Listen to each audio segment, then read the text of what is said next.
Seja bem-vindo ao Empreendendo com as Manas, um podcast que conecta mulheres de sucesso. Hoje, para conversar com a gente, eu trouxe a Catarina Mazetto.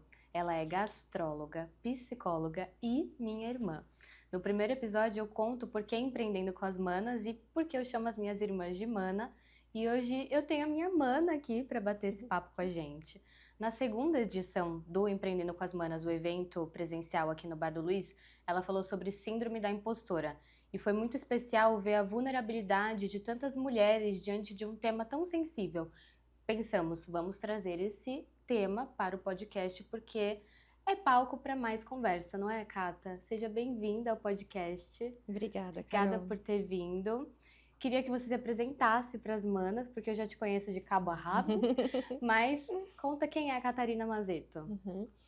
Eu sou a Catarina, eu amo viajar, eu atualmente estou morando na Itália, sempre tive o sonho de morar fora e finalmente as coisas aconteceram de uma maneira um pouco inesperada e estou vivendo essa aventura agora como imigrante. Sou psicóloga clínica, amo o que eu faço, atualmente eu atendo 100% online, tenho pacientes no mundo todo e é um prazer estar aqui, obrigada. Ai, obrigada, Cata. E para a gente começar esse assunto, na segunda edição, você falou, teve um momento, né, de palestra sobre síndrome da impostora. E a gente tinha muitas empresárias no evento, né? Você acha que a síndrome da impostora acomete mais mulheres empresárias? Ou é assim, generalizado, todas as mulheres em algum momento vão passar por isso? Carol, a gente não tem estudos específicos sobre a síndrome do impostor na mulher empresária, mas a gente sabe que da maneira como as mulheres são socializadas para agradar, para cuidar de tudo, da casa, dos filhos, ter um trabalho, essa sobreposição de papéis acaba gerando uma cobrança excessiva. Então, o que a gente vê é sim muitas mulheres sentindo que elas não são suficientes, que a qualquer momento elas vão ser descobertas, que elas são uma fraude, que elas estão ali tendo o sucesso que elas têm por um acaso, ou por sorte, ou porque simplesmente ela estava no lugar certo na hora certa. Sim, então é impostora porque é uma autossabotagem que acaba acontecendo. Exato, então é isso de eu não sou o suficiente, eu não sou isso tudo que as pessoas acham que eu sou. E aí, esse medo de ser descoberta, esse medo de que não, eu não sou tudo isso, é causa de muito sofrimento. E você vê muito isso nos seus atendimentos online? Sim, eu percebo não só, né, na minha prática clínica, mas a gente acaba tendo conversas profundas com amigas, com família, né? E que isso é sim um tema muito recorrente na vida das pessoas, né? Uma nomeação nova, essa coisa de síndrome do impostor, não é um diagnóstico formal, é um conjunto de características, né, de uma forma do sofrimento, pensamento, emoções, que segue muito esse padrão. Então, quando a gente dá esse nome, quando a gente dá o nome para o que a gente sente, a gente já automaticamente tem um certo alívio. Então, conversando sobre isso com pessoas, né, e vendo isso também na minha prática clínica, eu observo, sim, que tem muitas mulheres passando por isso, muitas mulheres Sim. empreendedoras. Você acha que, assim, como você identificaria que a mulher está passando por um processo de se sentir impostora? Quais são as falas dessa mulher? Ou numa conversa ou na clínica? Como que você identifica? Tem muito essa fala de eu não sou suficiente, vão me descobrir, eu tive sorte. Essa, pra mim, é uma das coisas que eu mais ouço, assim, na vida. Eu não sou suficiente, então isso tudo são falas que trazem, assim, esse cheirinho pra gente de talvez você esteja passando por isso. Sim, é muito engraçado porque a gente, né, tendo uma empresa familiar, ouviu isso desde que começou a trabalhar, né? Ai, você é filha do dono, por isso que você tá aí. Mas é mais sobre só estar ali, né? Sobre as escolhas que você faz a partir do que você tem, né? Exato. Do que você ganhou. E, Carol, ouvir esse tipo de fala, seja dentro da própria família, de amigos, de pessoas desconhecidas, faz com que a autocobrança aumente. E aí esse sentimento pode aumentar e se fortalecer por conta desse tipo de fala. Sim. E quando você identifica uma paciente nesse lugar, como que você direciona o atendimento? Olha, como eu trabalho, é muito voltado para a autocompaixão, para mindfulness. Então, a gente vai trazer a consciência do que se está passando, a consciência dos pensamentos, dos sentimentos, né? Às vezes a gente tá rolando feed e aí a gente vê alguma coisa e se sente mal e nem entende muito bem por quê, porque a comparação ela é tão rápida e tão imediata que a gente já fica olhando uma outra pessoa e se comparando com aquele palco, né, que ela tem ali na rede social. E aí a gente compara isso com o quê? Com o nosso bastidor. E isso pode machucar muito, porque só você sabe o que é estar na sua pele. Só você sabe o que é fazer o seu corre. Só você sabe das suas feridas. E isso as pessoas não postam. Eu ia até te perguntar, assim, né? Hoje, com as redes sociais, a gente só posta a parte bonita da nossa vida, né? O que, de certa forma, eu entendo também, porque eu também não gostaria de me lamentar nas redes sociais. Mas você acha que pode ser um gatilho? Assim, você olhar ali o feed e se sentir péssima porque tem alguém conquistando tudo e você fala, poxa vida, eu não consigo nem ter controle da minha empresa. Imagina conquistar tudo isso.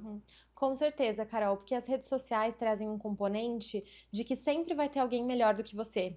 Como tá todo mundo nessa de compartilhar o que é bom, o que é sucesso, você fala, nossa, mas tem alguém aqui, eu ralei pra conseguir isso e tem alguém que já conseguiu 10 vezes mais. Isso pode trazer uma invalidação.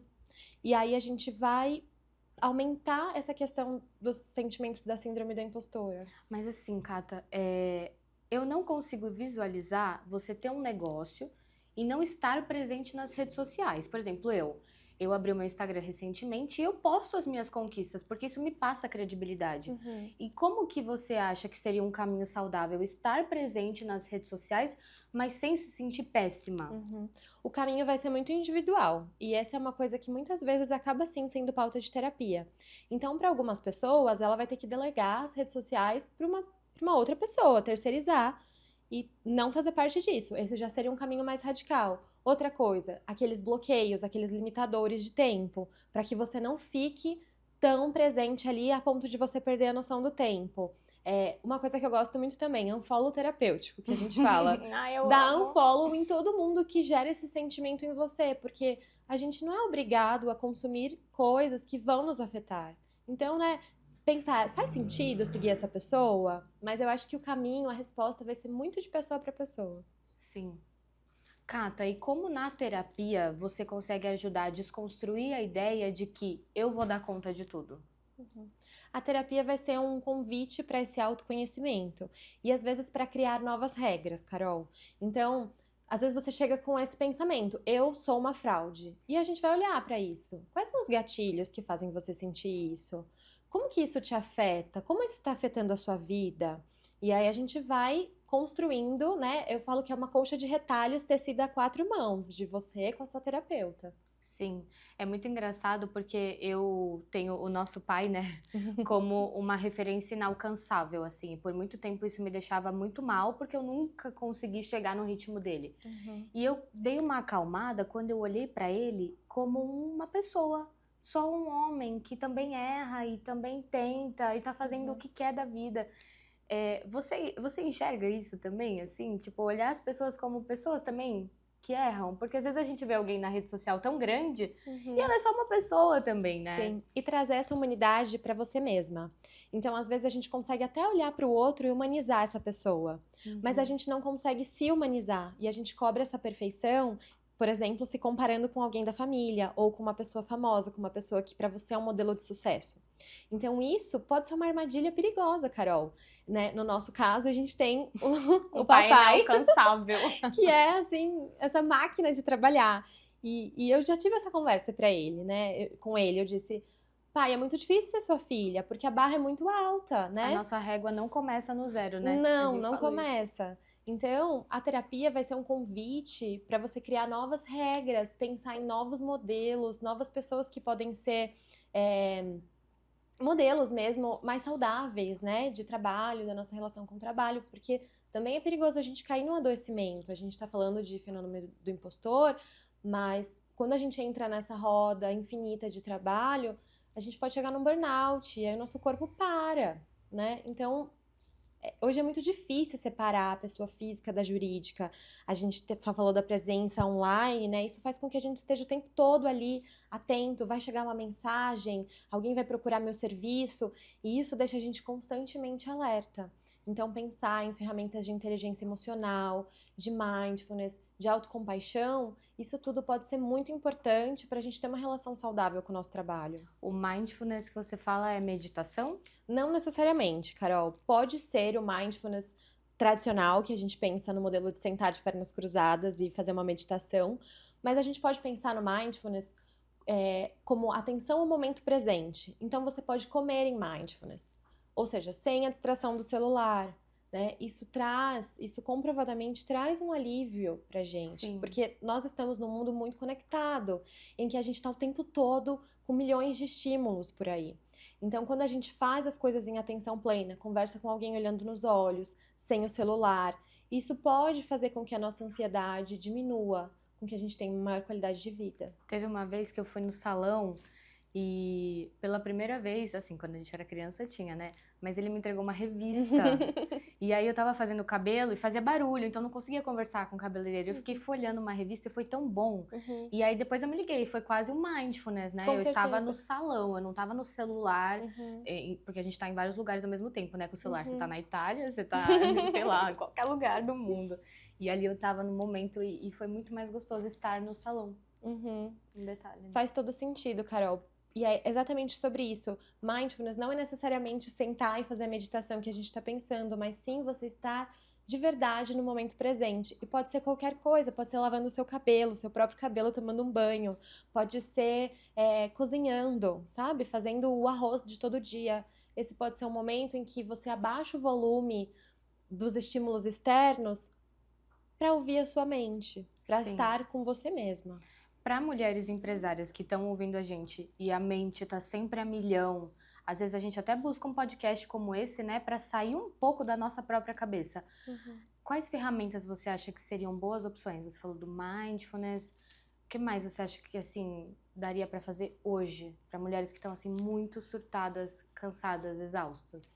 Olha, minha resposta vai ter um viés de psicóloga. Eu imaginei. Mas eu recomendo terapia. Eu acho que é um momento em que você tá em voga, em que a gente vai falar sobre você, a gente vai cuidar de você, olhar para sua história, para suas feridas, para suas marcas.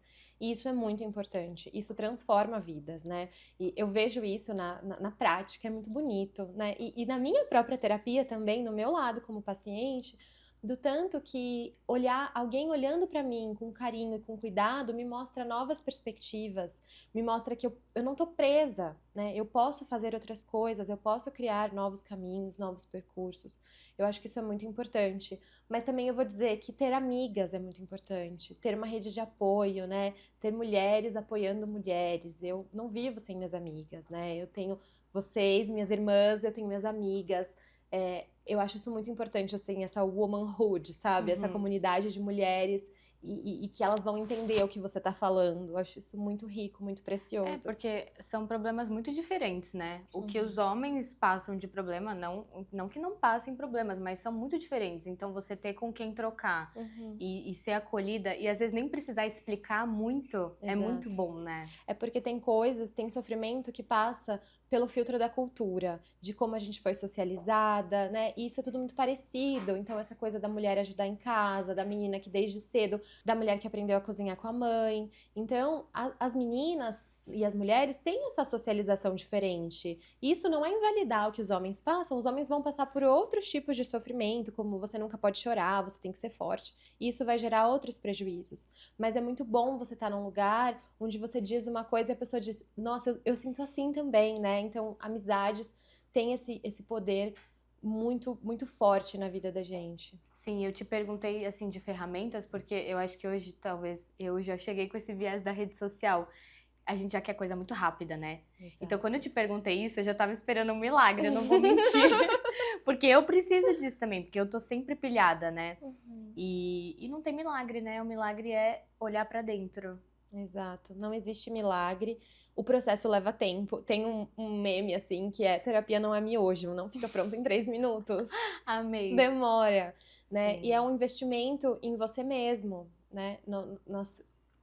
qual é a pessoa que você quer ser? Quem você quer se tornar? É muito legal, assim, eu faço terapia desde os 15 anos, né? E até, assim, conseguir terminar relacionamentos problemáticos que, consequentemente, atrapalhavam o meu rendimento no trabalho, a terapia me ajudou. Então, parece que, às vezes, é mimimi, né? Que ainda tem isso, eu não sei como, em pleno século XXI ainda é falado isso, mas você olhar pra você, olhar suas feridas, olhar por que que você tá tão insegura nesse projeto, ou por que você continua num relacionamento ruim, pode chegar no seu trabalho, né? Com certeza. Porque eu faço o que eu faço, né? Quais são as coisas que mantêm esse contexto? Isso é muito importante. Sim, e acho que assim, eu não consigo imaginar o que substituiria a terapia, assim. Ah, legal, fazer exercício físico, legal. Ter amigas, legal. Viajar, legal. Mas assim, você vai falar de você com alguém que não é sua amiga, não vai ter inveja de você, ou vai colocar o viés dela ali, né, de amiga. Às vezes não gosta do namorado, vai falar mal, mas vai trazer um olhar com narrativa, né? Uhum. É um olhar com contexto, né? Eu, eu costumo dizer que na minha prática clínica tem muito amor terapêutico, sabe? Eu tô ali verdadeiramente interessada na vida daquela pessoa e sem julgar, disposta a ouvir sem julgar. Isso é a grande diferença das relações que não são dentro da terapia, né? Que Sim. às vezes passa algum julgamento. Ah, mas eu não concordo com isso. Termina com seu namorado, você tem que pedir demissão. Você não vai ouvir isso na terapia. Porque esse é o lugar onde você vai pra se ouvir. Sim. E é engraçado porque, assim, mesmo eu sendo sua irmã, nós sermos melhores amigas, se você fosse me atender, é que você não vai me atender, mas você seria diferente, né? Sim. Do que como irmã. Porque ali você é psicóloga, né? Isso é muito legal. Exatamente. E quando a gente tá ali a serviço desse trabalho, a gente pega, né, a nossa história fica ali numa caixinha de lado e às vezes eu posso até não concordar com a pessoa, mas isso não vai virar um embate, sabe? Sim. Quem tá certo, quem tá errado. Não é sobre isso. Sim. Carol, eu não posso prometer nenhum milagre, mas tem uma ferramenta que eu considero muito poderosa e muito bonita, que é você escrever uma carta para você mesma, pensando em você como uma amiga muito querida, como sua melhor amiga, porque assim você consegue se ver em perspectiva.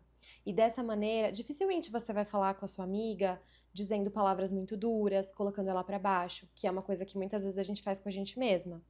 Então, sentar, tirar uns minutinhos para escrever essa carta, né? Como um desabafo. Isso pode ser uma sementinha plantada para autocompaixão. Você falou isso nas manas, né, Cata? Uhum. Foi a dinâmica de escrever uma carta, né? Isso. E, nossa, eu vi tanta mulher chorando nesse momento, porque... Por que que a gente faz isso, né? De ser tão dura com a gente mesma, assim, sendo que com outras pessoas a gente é tão gentil, carinhosa, pensa 1000 vezes antes de falar, e com a gente são palavras duras, né? Uhum. É muito interessante pensar que pra gente, mulher, às vezes é muito mais fácil ter compaixão pelo outro do que ter por nós mesmas. E isso é muito duro quando a gente olha, porque foi uma história, muitas vezes é uma história de vida, de dureza, desde sempre, desde criança, e a gente nem sabe por que a gente está fazendo isso. Então esse convite, né? Como que seria se eu fosse minha amiga? O que que eu diria pra mim, né? Colocar as coisas em perspectiva pode ser um grande aliado. Cata, e para as manas que estão ouvindo a gente, mas estão vendo outras pessoas deslanchando em suas carreiras e sentem que estão travadas, paradas, o que você diria para essas mulheres? Eu diria para elas serem gentis com elas mesmas e para elas não se olharem como um objeto que está travado ou parado, né? Para olhar para a história de novo com autocompaixão, né? Olhar com carinho para isso. Cata, e tem alguma frase ou lembrança que te resgata nesses momentos mais difíceis? Sim, tem algumas coisas que eu gosto de pensar. A primeira delas é que coragem não é ausência de medo. Coragem é fazer mesmo com medo. E a segunda coisa que eu gosto de pensar é sobre os meus valores. Então, aonde eu quero chegar?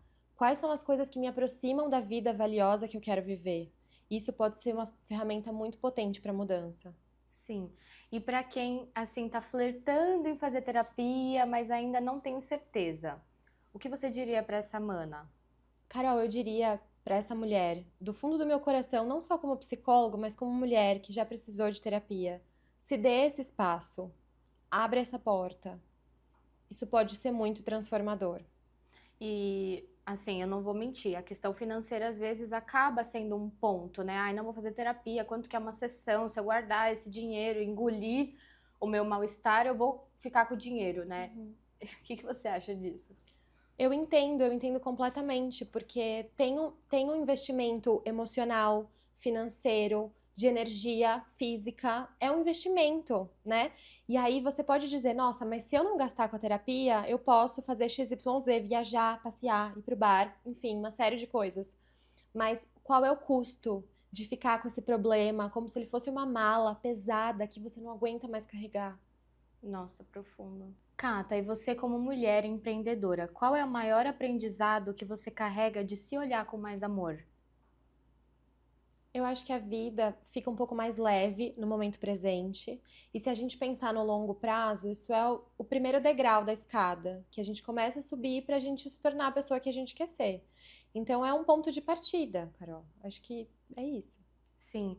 Manas, e se você esteve com a gente até agora, espero que saia desse episódio com mais carinho, se sentindo mais acolhida, sabendo que existem outras possibilidades. Cata, quero que você deixe o seu arroba para as manas te seguirem, acompanharem, entrarem em contato com você. Tá bom. Meu Instagram é @CatarinaMazeto. Podem entrar lá, falarem o que vocês acharam, se faz sentido essa conversa, vamos bater papo, tá bom? É isso. Ai, Cata, obrigada por ter vindo. Obrigada. E a gente vai estender esse papo no almoço agora. Sim. Mana, obrigada por ter ficado aqui com a gente. Deixa nos comentários se esse episódio fez sentido pra você. E até o próximo episódio.